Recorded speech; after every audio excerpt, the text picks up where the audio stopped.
दोस्तों नमस्कार। 4 PM गुजरात पर आप सभी का बहुत बहुत स्वागत है।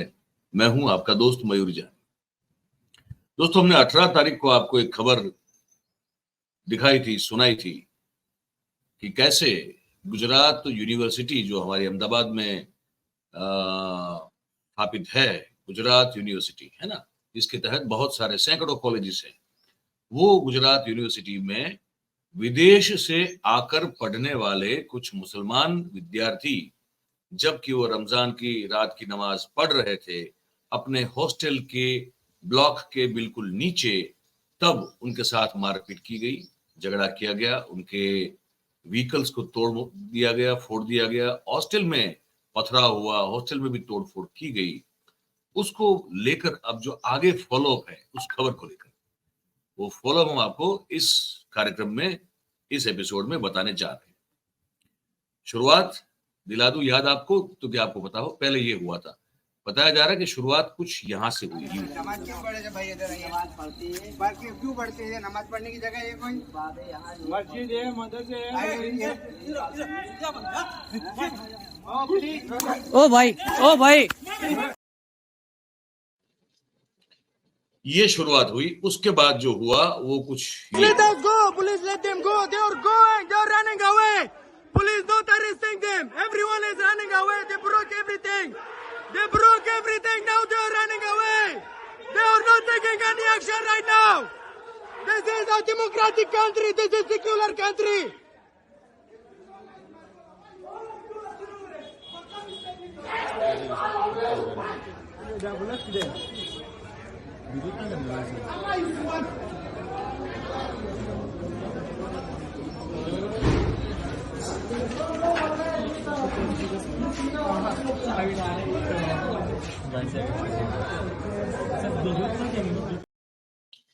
तो ये तोड़फोड़ वगैरह सब हुई, ठीक है।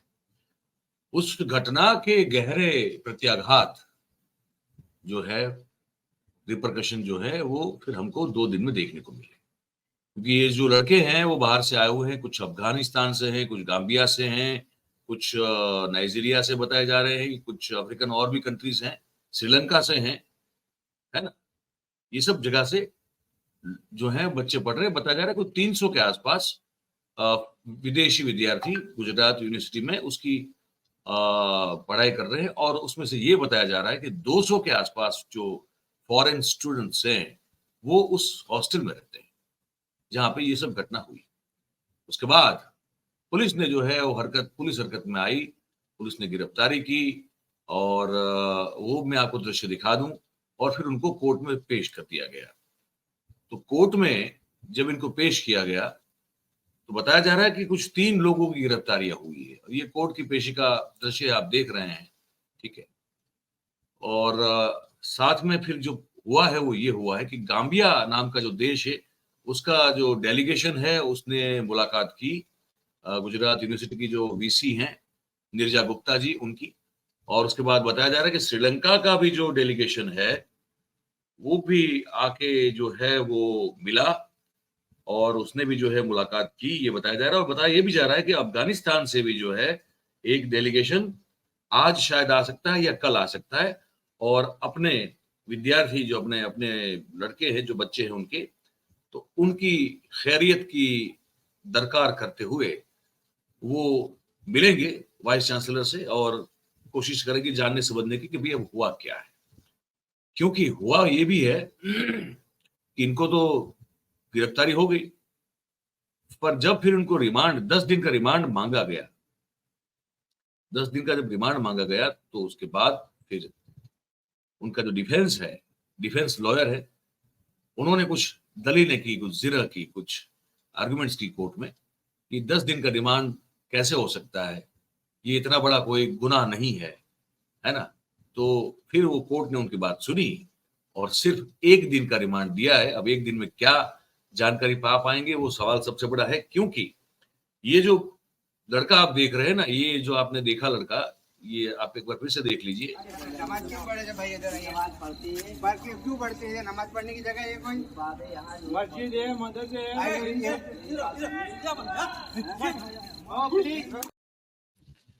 वो जो केसरी खेस डाल के लड़का जो पूछ रहा है कि नमाज क्यों पढ़ रहे हैं यहाँ पे, उसका नाम बताया जा रहा है कि क्षितिज पंड्या है और क्षितिज पांडे, माफ कीजिएगा, क्षितिज पांडे नाम है इनका।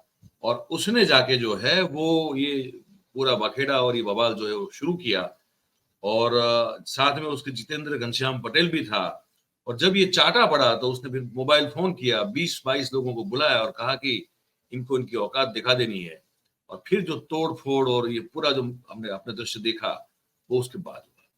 तो ये क्षितिज को तो आइडेंटिफाई कर लिया गया, उसके साथ और दो साथी को आइडेंटिफाई कर लिया गया, लेकिन जो 20-22 और लोग हैं उन लोगों के बारे में जानकारी अगर इकट्ठा करना हो तो रिमांड चाहिए। रिमांड चाहिए तो 10 दिन के मांगे गए, लेकिन वकील साहब ने जो जिरह की तो कोर्ट मान गई उस जिरह को, कहा कि नहीं 10 दिन का नहीं, एक ही दिन का रिमांड देंगे। आइए आपको सुनवाते हैं, वो डिफेंस लॉयर हैं एनपी ठक्कर साहब, उन्होंने क्या कहा। कोर्ट में आज 3 लोगों को पेश किया गया, उसमें रिमांड की, पुलिस कस्टडी के रिमांड की उनकी विनती थी।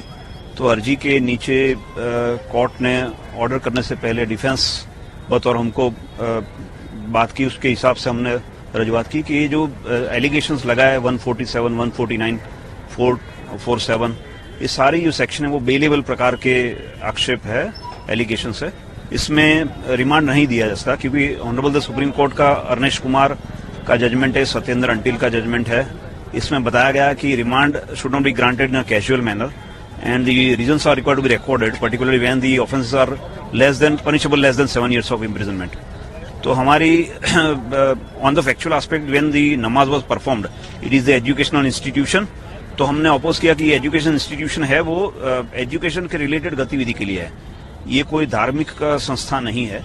और हमारे तरफ से जो भी लोग वहां गए थे वो खाली तफ्तीश करने गए थे, पूछताछ करने गए कि क्या चल रहा है, क्या नहीं हो रहा है। तो उस तफ्तीश के दौरान सामने से जो ऑपोजिट पार्टी के लोग थे इन्होंने एक हमला किया और उससे पूर्वग्रहित होकर फिर बात बिगड़ चुकी है, आमने सामने थोड़ा एक दूसरे के साथ मनभेद हो गया है। यही मुद्दा है, कोई बड़ा मुद्दा नहीं है। फिर भी क्योंकि the assault was primarily made by the other side, therefore in retaliation the party has acted in a different manner.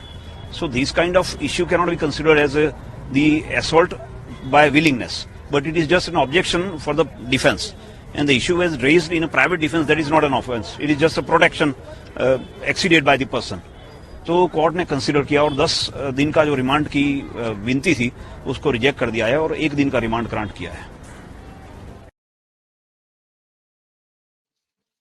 वकील साहब कह रहे हैं कि असोल्ट बाय विलिंगनेस नहीं था, मतलब कि जानबूझ के दिल की खुशहाली के लिए किसी पे हमला नहीं किया गया था। ये तो कुछ गहमा गहमी हो गई और फिर हाथापाई हुई, तो उसी के चलते फिर वो क्षितिज पांडे ने फोन कर लिया होगा और फिर 20-22 जो लौंडे हैं उनको बुला लिया होगा और फिर उन्होंने जो है छुरी और तलवार बताया जा रहा है और लठ है, पाइप है ना, डंडे हैं, ये सब जो है सब लेके 20-22 लोग आगे होंगे। ये कोई असॉल्ट बाय विलिंगनेस थोड़ी है, दलील देखिए इनकी।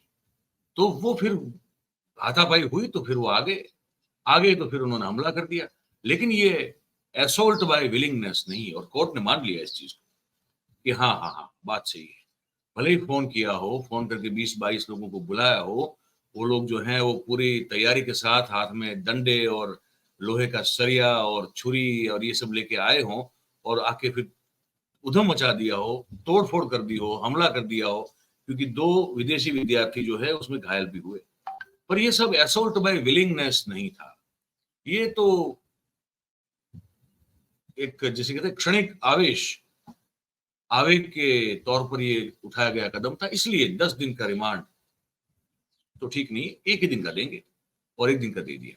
अब पुलिस के लिए ये था, ये है मेरे पास, पूछ के रखा था, तो मैंने पुलिस सूत्रों से पूछा, तो उन्होंने कहा कि भाई प्रॉब्लम ये है कि हमको ये भी मतलब ये जांच करनी है कि वो डंडे, वो जो हथियार थे वो कहाँ है और जो 20-22 लोग हैं वो कौन है, कहाँ है।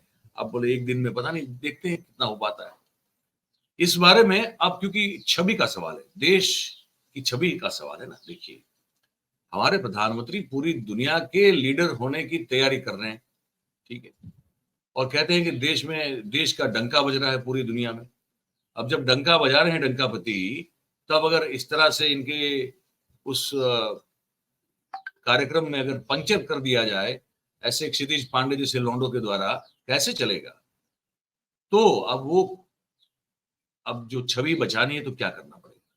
तो क्या किया गया कि ये जो विद्यार्थी हैं, सब आप देख रहे हैं, ये जो फॉरेन स्टूडेंट्स हैं, ठीक है, इनको, ये सब देख रहे हैं आप, इनको जो है अब अलग से एनआरआई हॉस्टल में ट्रांसफर कर दिया गया। और नीचे जो है पहले माले पे रहेंगी लड़कियां और ऊपर जो है दूसरे और तीसरे माले पे रहेंगे लड़के सब। तो ये एक फैसला ले लिया गया, इन सब का सामान शिफ्ट कर लिया गया और कहा कि भैया आप वहीं रहो।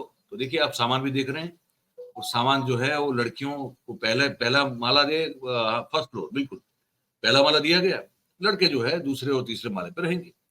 अब इससे क्या चीजें शांत हो जाएगी हमको नहीं मालूम, लेकिन जो वाइस चांसलर हैं नीरजा गुप्ता जी, उनका जो कहना है वो आपको सुना देते हैं। जी, यूनिवर्सिटी ने बहुत सीरियसली इस घटना को लिया है। गुजरात यूनिवर्सिटी में जितने अभी लगभग 300 हमारे फॉरेन स्टूडेंट्स यहाँ पढ़ रहे हैं, उसमें से ऑलमोस्ट 200, पौने 200 जितने कैंपस में रहते हैं, बाकी बाहर रहते हैं।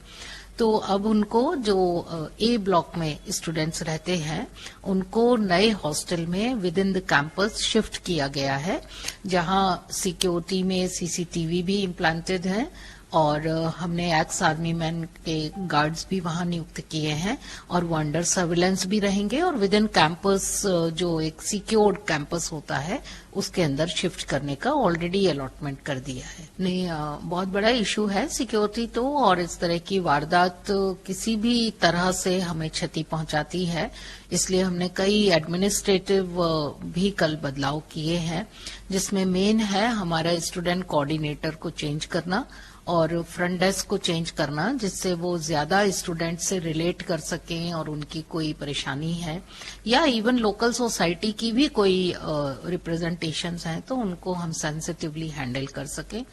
दूसरे एक है कल्चरली उनको ओरिएंटेशन देना।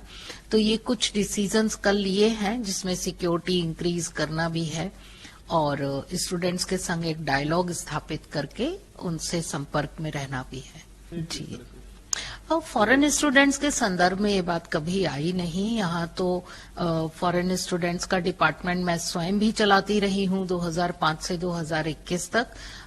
जो भी बच्चे आए हैं वो हमारे सॉफ्ट एम्बेसडर बनके ही बाहर गए हैं।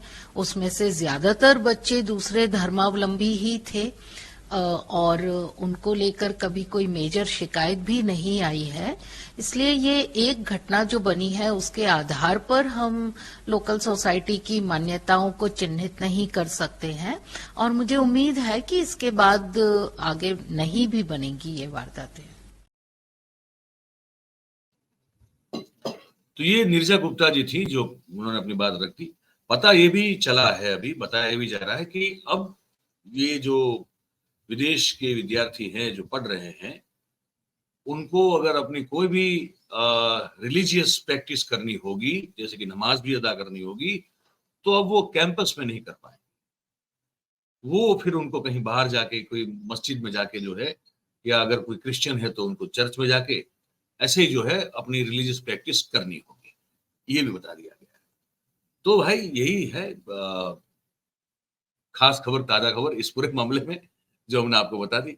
आप इस खबर को सुन के आपको क्या लगा, ये आप हमको कमेंट बॉक्स में लिख के बताइएगा। बात अगर आपको हमारी पसंद आ रही हो, सही और सच्ची लग रही हो, तो फिर आप इस वीडियो को लाइक करें, इस वीडियो की लिंक को हो सके उतना शेयर करें, और हमारा जो चैनल है 4PM गुजरात, उसे आप सब्सक्राइब करें और अपने आसपास के लोगों से करवाएं। बहुत बहुत धन्यवाद करते हैं आप सभी का हमारे साथ इस कार्यक्रम में जुड़ने के लिए। Thank you very much. नमस्कार।